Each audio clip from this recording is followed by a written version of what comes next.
Hello, everyone. My name is Emily Turner, and welcome to my podcast about Cold War history. Today, we are going to be talking about a very specific yet important moment in history.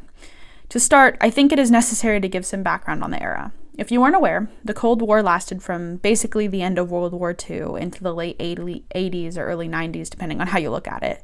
During this time, we have a lot of cultural shifts and impactful historical moments, and during a lot of these cultural shifts, the people and their priorities were changing.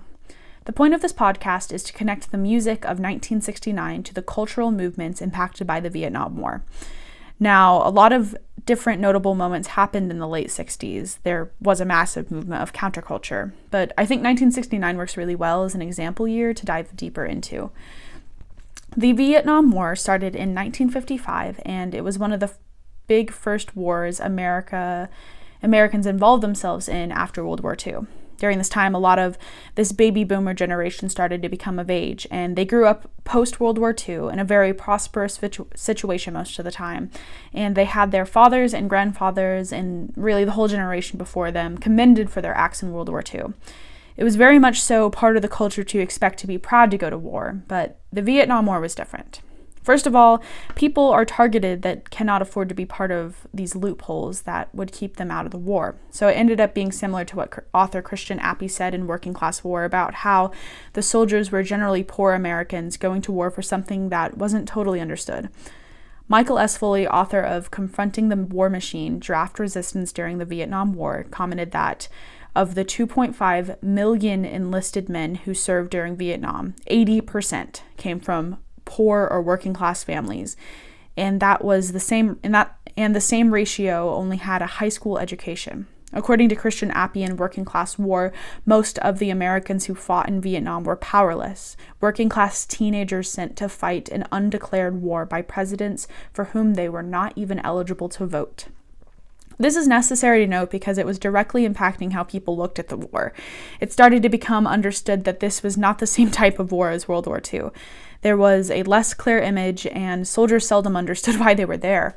This, paired along with the vague rules and general violence, gathered less support than World War II did. So the culture started to shift away from supporting the war, especially people who were of draft age. As the involvement in the war grew, so did the anti-war climate. Now, let's get to the brunt of this podcast, the music. Many American bands and artists had a lot to say about the movement, including Creedence Clearwater Revival, Elvis Presley, and Bobby Darin. A specific song that I like to bring up when talking about this type of thing is Fortunate Son by Creedence Clearwater Revival. This song is a perfect example of how a lot of people felt at the time. If we look at the lyrics, I ain't no senator's son, it ain't me, I ain't no fortunate one, no. We can see that there was a general distaste for the war, and not only that, but also a distaste for how the U.S. government was handling it. The lyrics explain that since he is not wealthy or has the crutch of a high-positioned family member, such as a senator, he has to worry about the draft, whereas someone with a silver spoon in hand, another lyric from the song, does not. This song directly demonstrates how historical events impact popular culture and therefore popular music. It is written from the perspective of the working class men and their unrest based on the draft. It is a critique of the fact that wealthier, more affluent men did not get drafted at the same rate.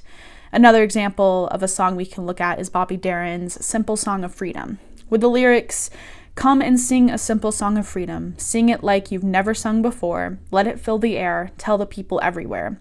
We, the people here, don't want war." We can see that there was a general distaste for war. It was more than that, though. People like Bobby Darin are writing anthems about it, asking the people of America to speak out against violence. I think it is also important to note that Darin and Creedence Clearwater have different types of critiques. Creedence focused on the unjust situation of the draft and how wealth played a part in it. If you had to go to a war, you might not even support. We can see this clearly in the second chorus when they sing that I ain't no millionaire's son, no, it ain't me, I ain't no fortunate one, no. When it comes to Darin's song, I feel the critique is more about how there is a general lack of empathy coming from the government. Here it says, 700 million are enlisted, most of what you read is made of lies, but speaking one to one, ain't it everybody's son, to wake up in the morning when we rise. So first he points out how many people are enlisted. Large numbers tend to draw attention. I think that's exactly what he's trying to do here. He follows it up with how everything we read is made of lies, which is a pretty big accusation. In the next line, Darren says, "But speaking one-to-one, ain't it everybody's son?" Now, he could be referring to how everyone knows someone who has been enlisted, or how these young men are America's sons, and we need to think about exactly how much life is worth. A life is worth. It invokes emotion. Your sons are at war, a war not everyone is coming back from alive. In the morning, who will you find out is dead? This is what the government is making its people think about, forcing people to think about because this is the reality now. A newspaper article titled "Undoing the Great White Myth" from April 14th, 1969 by Guido del Norte agreed with this stance on the government when it says, "The people who made these revolutionary documents into the law of the land spent weeks arguing whether black people were to be equal to 2/5 of a person, 4/5 of a person, or not to be legally considered people at all. They finally compromised on 3/5 of a person, and that is what the Constitution says about black people. Can you imagine men thinking and acting that way? Can we have any respect for their fine-sounding words? Do you feel obligated to live by the laws made with such inhuman contempt? What does it have to do with the struggle to create and recreate our own culture, free from the compulsions imposed by the United States?" This newspaper is making a point about how the people who created the foundation of our government did not even consider all its people fully human. They want to show Americans that this is the government we are obeying, and that creating our own culture away from that might be the best thing to do.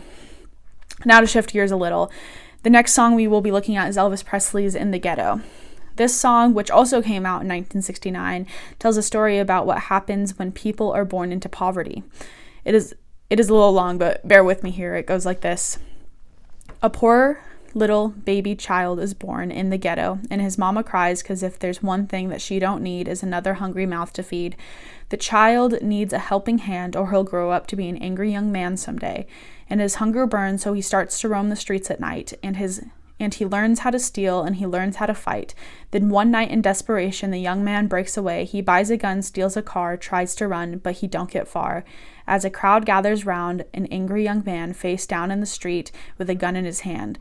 And as her young man dies, another little baby child is born in the ghetto." So it paints a clear picture of this cycle that occurs due to poverty, and this is easy to connect to the culture of the time because according to the College of Education at the University of Houston, the Vietnam War severely damaged the U.S. economy. Unwilling to raise taxes to pay for the war, President Johnson unleashed a cycle of inflation.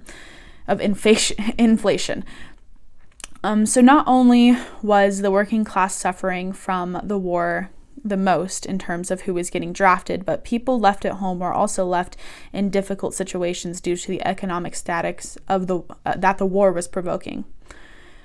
Creedence Clearwater Revival, Bobby Darin, and Elvis Presley all had different concerns when it came to their songs. CCR was focused on the lack of protection for working class men who could not afford to avoid being drafted. Darin focused on the lack of empathy the government was demonstrating towards its men, and Presley was calling out the systematically oppressed lower class that was a direct result of how the government was handling the war.